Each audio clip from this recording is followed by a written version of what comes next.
Saint Joseph loved and loves Mary. He married her and cared for her and her son as his own, even though the child was not biologically his. It is easy for me, and perhaps you, to think of this as a simple choice, one without many consequences. However, what Joseph did in marrying Mary and raising Jesus ensured their safety, potentially saving their lives. What Mary did in trusting Joseph, knowing full well that most men would not have been so righteous, was also nothing less than a total act of faith in God and trust in his promise and in Joseph. When Saint Joseph chose to listen to the angel and take Mary as his wife and become the stepfather of her unborn baby, he could not have completely known what was in store for them. He would have known that things would not have been easy for them. People would talk behind their backs. People would question his wife and child. But even in his uncertainty, as Pope Francis writes in his 2020 apostolic letter, Patris Corde, Joseph makes a decision to protect Mary's good name, her dignity, and her life. In his hesitation about how best to act, God helped him by enlightening his judgment. Patris Corde was written by the Holy Father to open his declaration of the Year of St. Joseph, 2020-2021. The document inspires us to not only take another look at the significance of Joseph in our lives as Catholics, but also to see with renewed clarity all the faithful men, fathers and husbands, who quietly dedicate themselves to their families the way St. Joseph did. The Holy Father also asks us as a society to understand our responsibilities when it comes to single mothers for whom there are no supporting partners. The world in which Jesus was born, in which Mary and St. Joseph lived, was one in which violence, both physical and mental, against women who found themselves in difficult situations was not uncommon. Unfortunately, we can look at the world today and see that for women, young women, single mothers, things have not changed. The prospect of being a single mother, especially a less financially well-off one, remains daunting for many women.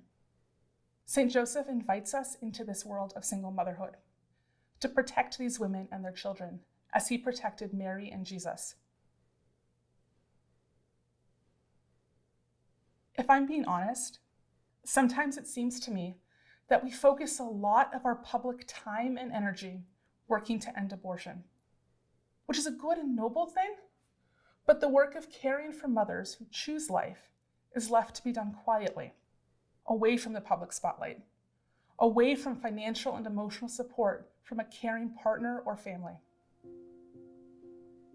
Community support for vulnerable women and children does go on day after day, but it does not seem to get the same attention as the work done to end abortions.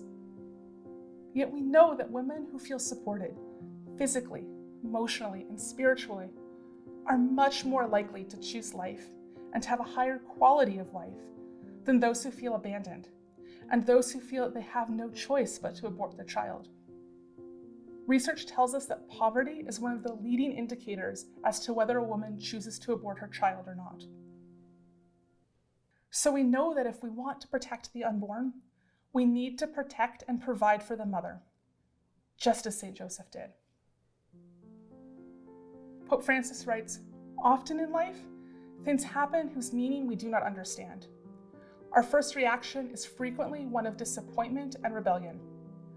Joseph set aside his own ideas in order to accept the course of events, and mysterious as they seemed, to embrace them, take responsibility for them, and make them part of his own history." As I have been reflecting on St. Joseph and the role he plays in the life of Mary and Jesus, and the example he sets for all of us, I keep coming back to the idea that we are in fact our brothers and sisters keepers. We all have a responsibility to and for each other. For St. Joseph, that meant when he found out Mary was pregnant, he still married her, still cared for her and her son. What does that mean for us? It might mean financially supporting a women's shelter or donating time when we're able to do so safely But it could also mean something as seemingly simple as a kind word to the mother who's struggling to keep her child entertained in line at the grocery store. It could mean a smile and a wave to the child walking home from school, or offering to help a mother who has to work while her children are at home. And it always means we can pray for women and those who do their best to help them when they are in need. It also means that we need to pray for men who, following the example of St. Joseph, step up and care for the women and the children in their lives. We need to support them as well, with the same encouraging words and resources. They need to know that they have an example and intercessor in St. Joseph. St. Joseph is an example to us all that we have a role to play, each in our own way, in respecting the women in our lives.